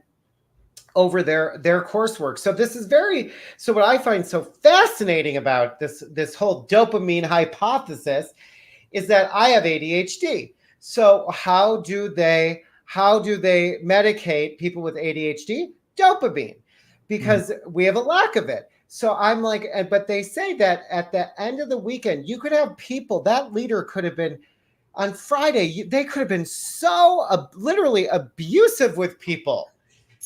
But that hit is so strong that you don't remember the 2 days previously. You can barely remember it under all of that. That's why don't take notes. Mm-hmm. Yeah. And when you're there at the end, you're like, boom. And it just erases all of it. And Landmark is not just one large group awareness training. It is an ongoing, never-ending lifestyle of going through large group awareness trainings. If you're a seminar leader, you go to your weekends. They did that stuff in the center manager workshops. Are you kidding? They once pulled everybody up and they were like, you look like you're depressed and you're going to be suicidal and you're dark. And then they grab the next person up and they're like, I mean, they just ripped everybody to shreds. And then, of course, 2 days later, everybody's amazing and we're changing the world. And you forget that they literally just tore you down. Yep. And you're off back to your center. And that shit lasts about a week. Mm-hmm. And then that's their big complaint. That's the then you go and you do that to the staff, and the staff go and they do that to the staff. Exactly. And then I think I'm a hot stuff, and I'm gonna act like Mark Spiritos and be all cool, and I'll be like, "You're being a chicken shit," and blah blah blah. Meanwhile, I'm offending everybody, or I get on the phone and my committed listener is over there like, you're not being caused in the matter and blah, blah, blah. And didn't you just learn this last weekend? Blah, blah, blah. Exactly. And talk to me for an hour and a half about who am I being. So then what do? Grab the staff person and do the exact same thing with them. And then, of course, all of that was to register our 2 whole people for the weekend. You had to register that one person by 10 o'clock in the morning. You go exactly. Exactly. That is hysterical. So the point is that it is, well, there's no point, but it's really powerful what you're pointing to. And so as you're going through this world of being hit with dopamine, but you have to be brought down. So I started to understand the whole staff experience of why I loved it. And there was it was like this ongoing, I'm like a junkie. And how that could also explain why life off of staff seems a bit more boring. Yeah. And because you're just in that cycle constantly. Because you're manic. You're extended into a literal manic state, right? Back and forth. And now, luckily, Brian, once you get out here enough, like life will start bringing that back to you a little bit. Don't worry, there's some peaks and valleys outside of staff, but no, that's part of the design. That's the same design LifeSpring had. The LGAT does that. And the difference is the execution and the story around it. And most of the stories are the same, right? I don't know if you've read, I read the old LifeSpring. There's a manual that Hanley put out. It was just on the internet. I looked at all this shit back in the day. So I saw what that training was, the Insight ones, PSI, it's all the same shit. They all get grandiose. It's all personal. It's all 1950s self-help concepts, with some mystic shit wrapped in, some vague psychological exercises that you're then lied to about why you got the effect you got. Similar to the disappearing headache, the disappearing exercise. Yeah. There's a reason that works, and it ain't shit to do with completing a story. It ain't it's just they're just doing things. You're getting results that you can't explain. They're feeding you an explanation as you become more and more susceptible. And that is the build. So I do, and I know it's hard to say this when you are attached still to the forum, I'm not. And so and I know that there was a benefit. I just also know that I could have gotten a similar benefit in any number of other ways that didn't come with the cost removal of myself to put in the implant of Werner Erhard clone. And then have to figure out leaving. Brian, you and I talked about this, then going back. And how the fuck do I do this? It's worked into my business. It's worked into my, my social circle, thankfully, and my family at the time was not in it. So there was okay, there's learning that, but all right, there's me at 15 in 16, 17. And yeah, that was a bit of a character. That looks similar at this point. Like, let me start there then, and still being informed, right? Yeah, there's value. People at Landmark said correct things at times, and useful things, particularly useful, and things that do apply in other places, right? There is that value. I have found it in other places since, but I am informed by that. And now what does the world look like? Well, who am I? What the hell do I actually believe in? What do I want to have this be about? Since it feels like I got to be on like life 8 or something at this point. I've done some reinventions, and then here's the new one. And that's, that was my approach, was do the Landmark thing, right? Like, do that hard reset. Like, all right, like, let me just build this back up. I didn't abandon my family like someone who started this particular program. Like, it was a leaving process and difficult, but everyone, amicable, normal, human kind of stuff. And then I've learned to, reprogram from that level up. But, you got to kind of like, it's the old self-help cliche, right? You have to you got to let go so that you can clasp the new whatever the fuck. Like, you do. Like the whole, but what was valuable and what's not, like, while it's still heavy in your head, you can actually answer the question, who the hell am I now? Like, sure, you don't just repeat the staff answer. I'm not the Enterprise or some insane fucking bullshit. I'm not like reconstituted my identity as a production position in someone's business model, like a fucking moron. But you, like, what is the answer? Mm-hmm. And then you just start generating. Exene, what's some of what you've kind of started to share, like there's the letting go, right? But what's some of what you've done that allowed you to just let go? Because I know we've talked to some people and there's some people listening who are there, right? They're on different, they're all over the place, right? There's some people who are ready to let go, and there's people who have completely let go, and there's people who might have just done the forum or might be considering doing the Landmark forum. I mean, you've really had to relearn, you've studied, you've done all this stuff. So we'd love to hear some of what you've done to let go and kind of get you to the point where you are now, which is saying, like,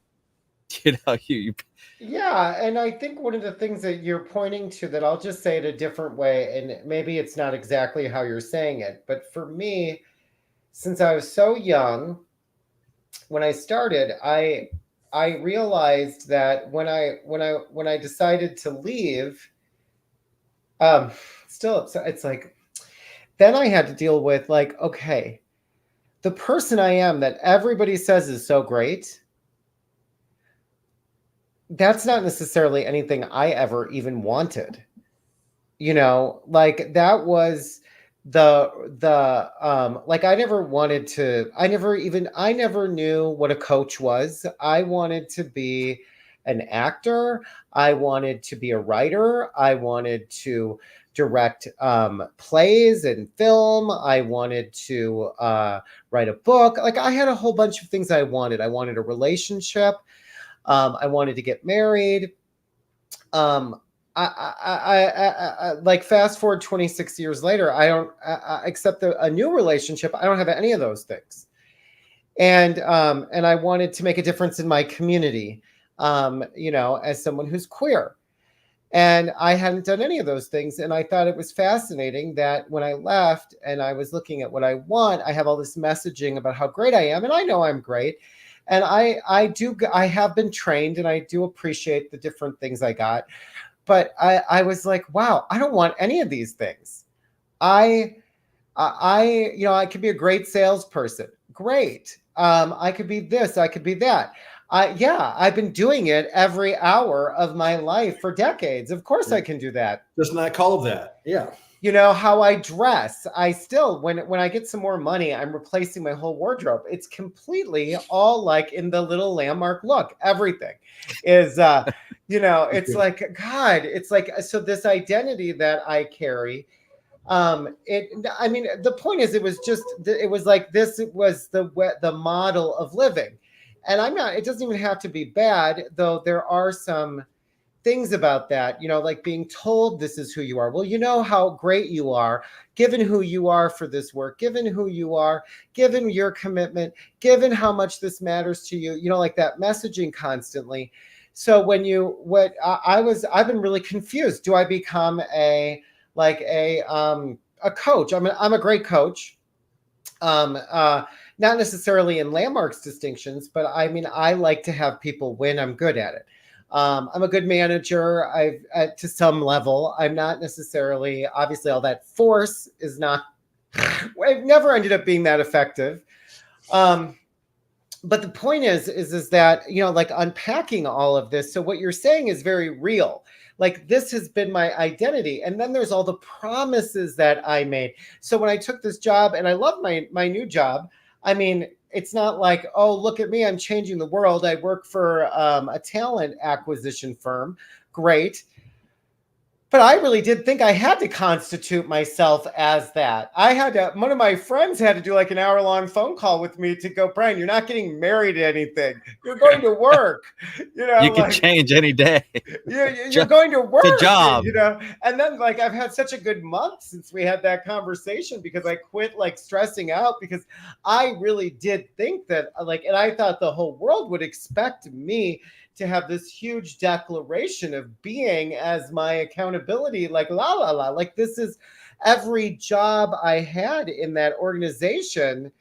It was like, you are that accountability, all that stuff. So what you're saying is really valid, and people can hear it from all sorts of different places. They're in different places than me, but you come to this place. And when you and I spoke, you said this great thing. You said, I just threw it all out. Not just like take what you got and leave the rest, but you're like, what would be possible if I just threw it all out? Yeah. So that's keep and then what did you learn? That is part of the thing. Now that's the individual part, right? Like that's also easier said than done, right? That's just another cliche, like got to let it all go. It's a black and white thinking. It's an extremist thing. But I've got that kind of brain. But like, yeah, what if I set aside the integrity shit? But the piece that's not individual will, but is also maybe difficult. Like I was fortunate enough to where how things shook out, I wasn't surrounded by landmark. So as I was doing the consulting and shit, I wasn't surrounded by landmark. I was, landmarky in those conversations. I did as little work as possible. It definitely was not like a staff gig. I was not going to work anything like staff ever again. But like, it was still there. And then I'm trying to, that's why it was, easy or whatever. At some point, like clicks to let go of it, is because I was having to walk in both worlds for a long time. So number one, I would say maybe talk to some different fucking people, right? And I know that we're here in a community now of landmark folks who have done landmark and are all in different places. Yeah. Get out of even the circles, even the ones here that might agree with us, and we all think we're cool, and we're doing this cool thing, which is courageous, and it is, because they're coming at some point. Let's not get it fucking twisted. But like, find a group outside of that, right? Which is also what then the queerness thing would allowed for me, because then even as that the situation where I had stability was becoming unstable, that is then the community I created. Now this was all in 2020 shutdown, so I moved out of my house into an apartment with the dog, one of the 5 that we had there, like in the middle of the shutdown, with a new job that I had just started, and was like working my way through that. But I had about a year and a half to like cut the landmark shit out. And then it was just pure. So, I mean, I want to, right, circumstances do play a role. And the conversation that they don't is bullshit and brainwashing used to make sure you never have an excuse, but they do. So someone who's sitting in a family full of like nuclear family full of landmark members who are all hyped up and they feel unsafe to even say this about it, what I'm going to be saying is like, well, that sounds fucking cute, right? But like, what am I supposed? I don't know. Like, I'm not in your situation, but also it wasn't exactly cute, right? Like, I was having a marriage end. I was like, my own identity was forcing its way up from things that I had suppressed. Not even landmark's fault. Suppressed, prior to that. And so like there was a lot going on. And then I was in an environment where I was actually able to like, listen, all right, now I'm learning all this stuff and I'm absorbing shit like a fucking sponge. Now let me just try things, right? Mm-hmm. Like, oh, what kind of socks do I like? Like, oh, let me buy these outlandish ones. And then, that starts a path that you can never come back from. And so like, that's true with socks. with Yeah. socks for sure. I even got away with that at Landmark. Yes. Yeah. Oh, that's Yeah, impressive. Yeah, you gotta. Yeah, Well, if you're only showing an inch, right, they can really Yeah, let you express exactly. yourself. Yeah, But exactly. that's the thing, right? Self-expression is capital S. And once you figure out who source is, you know what self you're expressing. And your identity, we all know, is not yourself, which is why, Brian, you were being way too gay, right? We're all just being way too human and outlandish. And like heard about the woman who had to cut the dreads off. I mean, like just insane shit. But like it really is do your best to create a new group. A support group of people who can relate is one thing. Having activities and interaction with people who don't have any of this, like you'll have little choice but to have your language change over time, because you're actually interacting in a regular conversation with people who talk normally, who don't, some weird shit about something, right? So like we all have that going on, but like find a new circle or a place you can start to build. And I don't mean circle, I don't mean like, yeah, it's not Landmark, we're not in it right to die, now we're going to create the whole new future. Like just hang out with people, interact with people. Once you have to learn how to do an actual job, you'll interact with people at work, and if it's not loaded with Landmark grads, there will be no influence whatsoever to maintain it. Like the environment, ironically, given the work, the environment of the LGAT produces the result that you think is transformation. And the environment of Landmark is designed to produce Werner clones in specifically trained positions to reproduce the company ad nauseum forever, as long as it can.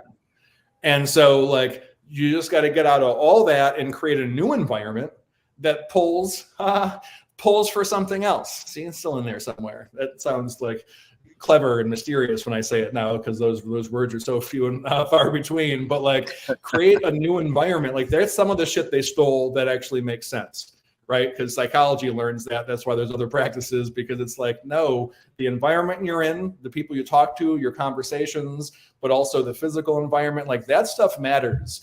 And so I would take any advantage you can there to remove the influence of like Landmark thinking, which is any thinking you came up with. And yeah, for those of us who got in pretty young and stayed in for a minute, like there's not a lot of as far as like, well, shit, that just means there's not thinking.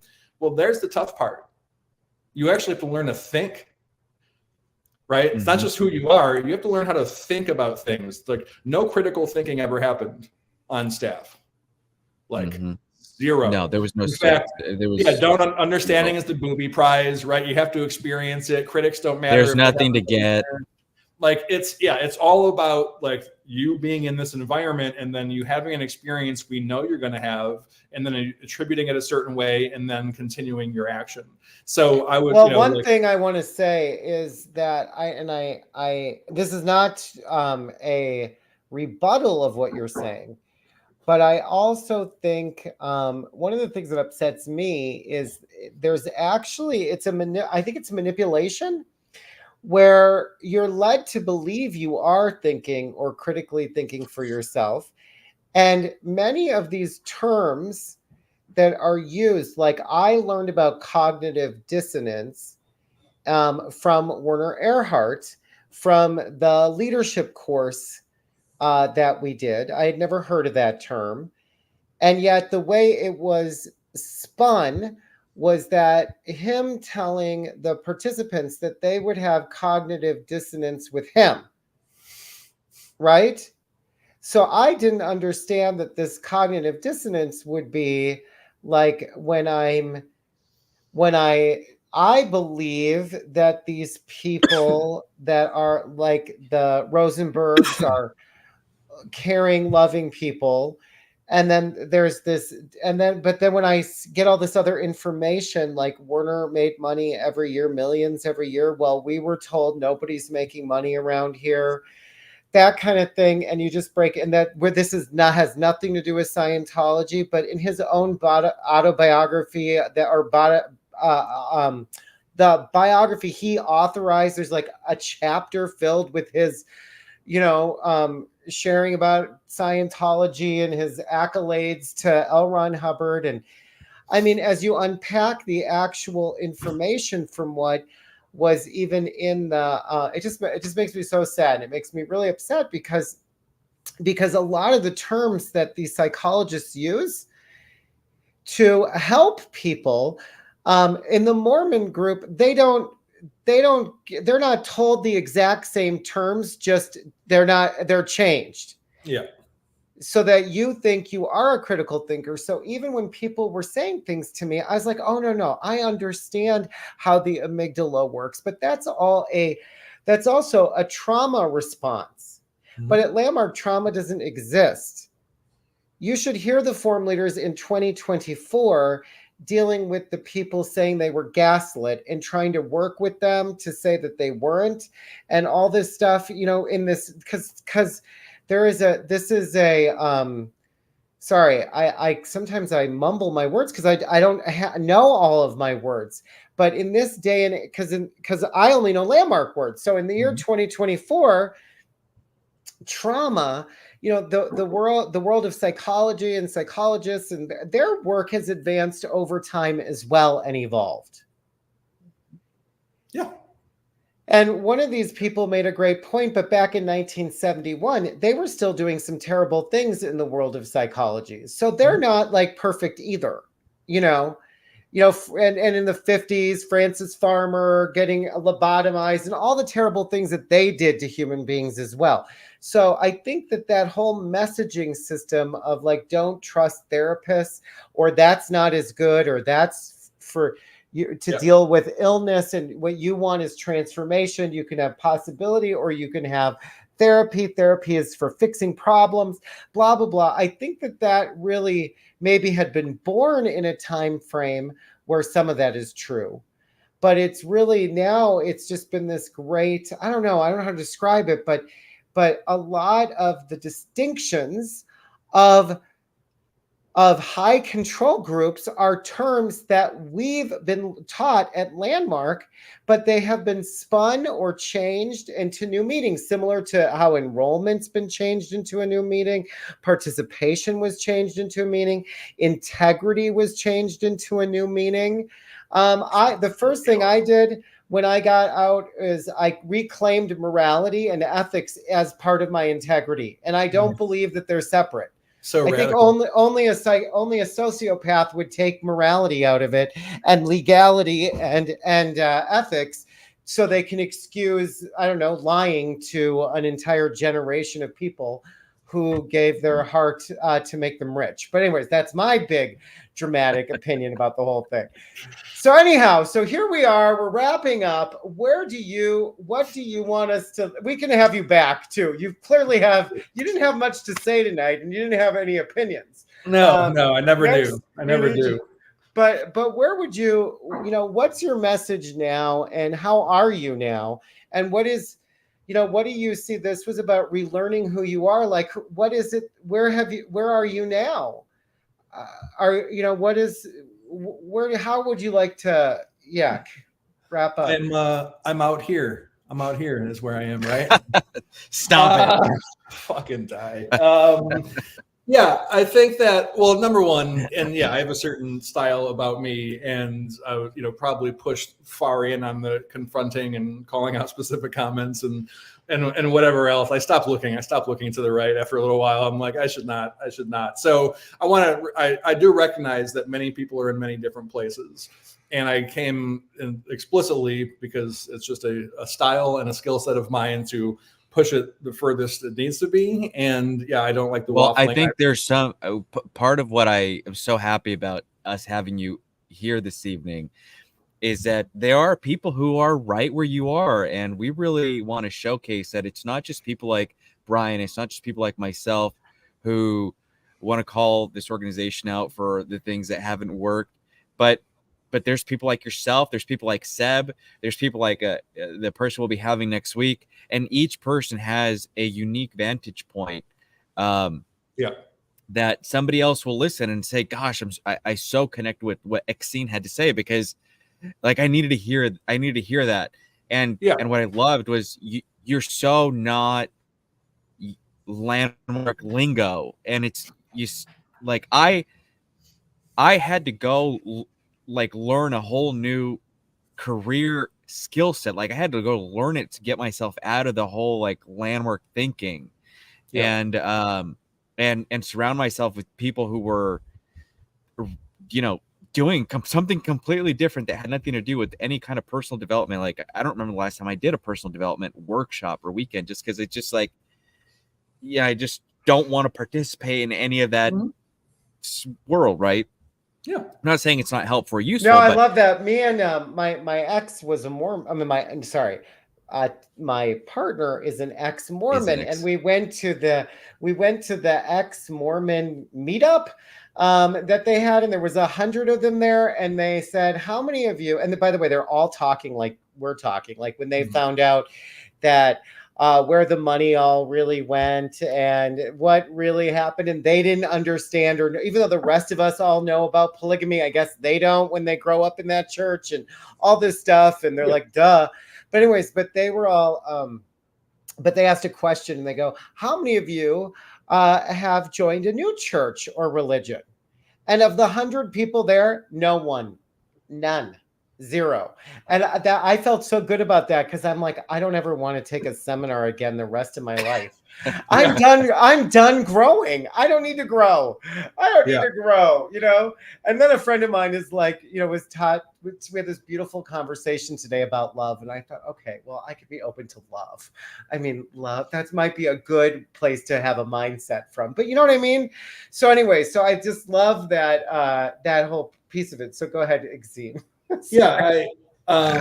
Yeah, love might be a decent mindset. It feels like it, right? Yes. And it might not. In some cases, it's not, right? Nothing is right all the time. So that's one thing. And so, but to finish the thought, and you addressed it well, Eric, I know there's a lot of people in a lot of places, and I know that the way I say things ensures that some folks where they're sitting are not going to get what I'm saying. Like, I've been in many places in that swirl where if I heard me or someone saying it as forcefully as I am, like, it would be like, oh no. And so just to clarify, because this doesn't happen in Landmark, so here's a demo in this. There's no personal disrespect intended to anyone where any other position. I know it's difficult to hear, and you may not agree, right? But it's not meant to be an attack on anyone or anyone's belief system, but it's hard to avoid the attacking people's belief systems when we're having a cult conversation. But if there is something you hear, or if you do, and I'm a transparent. So one of the here's where I am now. Like, I'm pretty fucking transparent. And there's a style to it, there's identity, but I'm the same on all of my social platforms. I'm the same at work. This is the shit I wear to work. Every day, this is what I look like as a VP of a marketing agency. So I learned how to be professional enough.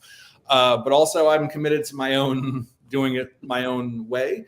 And part of that is also more transparency. And most people don't like any given numbers of things that I'm about or whatever. And I don't really care that much because this is from ground up. I know what I care about. I know what matters to me, the people around me, us taking care of us, as it were, because there's plenty of actual shit wrong with the directions of, well, let's just call it the world. And there's a lot of, the beauty of it is there's so much work to get to, right? All this kind of empty shit you'd hear from Warner back in the day, or from there's a lot of work and you don't want to avoid responsibility. Once you take it up, there's so much to do. That's why you're avoiding it. It is an overwhelming amount of, work to do out here. But you can help. You can work on yourself. That's not the answer. Don't stare at your navel and think that you're going to actually make systemic change. Shit works in systems in reality. But we're out here. We're all out here headed down a path, and we all can use support. And so being willing to be transparent means I'm willing to show up here also and do this kind of shit, because I don't care about the repercussions. Good luck pinning dirt on me. What most people would consider dirt is shit I put on my Instagram every day. I don't care. I'm overtly queer, abolitionist, all those things, sexual. I'm a relationship anarchist. I'm poly. When I rethought it coming back up, I found the stuff that actually seems to work given the world I'm in and given who I am as a person. And so you can't shake me with bullshit. You can't shake me with any old Landmark talk, because I was probably better at that than you are now. And so I'm not worried about it. And without the reverence, by the way, that's all easy to refute. All those lines are ridiculous when you're not holding a reverence for the person or the institution. But yeah, if anyone wants a further conversation, if you want a conversation, not a sea lining conversation where you're pretending to be devil's advocate and you don't want to like miss me with that shit. You got plenty of other people that you can talk about how great Landmark still is, if only they would tweak their registration process. But if you want support, if you want to share your story, I've been available for years for people on a one-on-one basis, and have dissuaded some people away from it, from sending their kids. Whatever it is, like, I'm willing to have a conversation. I'm always happy to support and participate that way, like with people who actually need some kind of a help, and whatever that looks like going forward. But whatever you can find, like the bubble outside, find a new bubble. We all live in bubbles. That's how it goes. We're just social creatures. We build that little crew around us. Get a different crew, or at least mix some non-Landmark, never set foot in the fucking place in their lives into your bubble. And then just let the reality of the world they've been living in just kind of seep into you, and then just start picking shit because you actually just like it, and then move on. Yeah. But yeah, for more professional conversations, how the hell I ended up as a VP when I had to reprogram my entire brain and I look like this. Like, I'm always happy to have those chats with whoever actually wants to know how to do that stuff. But yeah, like, keep letting go is like the final thing. Like, whatever that means to you right now, and then the next thing, and the next thing, and you might be 3 days out, you might have never been in, and like you're still struggling with this because you had a good forum or whatever. Wherever it is, there is harm possible. And the reality is, once you have learned about the extent of the harm, and that's still just the known stuff, right? And then you pull away all the survivor bias of the Landmark forum numbers and the experiences, and you break it all down, the harm is not actually worth the good. And you are enabling, supporting, having good chats about something that is doing more harm than good in the world. Because this is not a fucking weird like trolley experiment. You don't get to weigh out whether 3 people getting choked or someone having a frickin' like killing themselves afterwards or whatever is like, but isn't that worth it if like 500 people had like an epiphany feeling for a week? No. So I believe it should be taken down wherever you're at about that. But please, God, if you can, bring it in yourself to find a different self-help group to go to, or find a different seminar, or the internet exists. That's why Landmark's taking a hit. That's why Scientology's taking a hit. Information is out and around. Find information that's not coming from the people we're saying are controlling you, and then just remove yourself as much as you can, as much as you can. Just take the next fucking step. And if you want support, you know where to find it. Wow. Great. Well, I acknowledge. Sorry, I always use my Landmark terms, but Exene, it was so cool having you on. You're so great. It was so good. And you know, what I loved most about this, I can't talk like you. You're so expressed. He's so Exene. And you said some stuff that a lot of people think, and we've not expressed yet, and it was so good. You know, like, it just was so good. I mean, I was speechless like through half of this, and that takes something. And I just love you. Yeah. I love you for doing this. Yeah. I really appreciate it. We'd love to have you back. Yeah. And everybody, for everybody, the chat has been wild tonight. It is not you. It's incredible. So thank you everybody for participating. And next week we will not. It was be a perfect live. crowd. Yeah, next week we won't be live. We're going to drop a recording because it's a holiday week here in the U.S. So we'll be live in 2 weeks with Ann. In 2 weeks will be Ann Peterson, but next Tuesday we'll be dropping a video. If you have not subscribed to the channel, my dream is to get it to 1,000 subscribers. So please subscribe to the channel and like the video. And everyone, love you and be well. And Exene, thank you. Celebrate your independence from Landmark. Yay. Bye-bye. All right. All right. Bye, everyone. Bye, everybody. Thank you. Thanks again.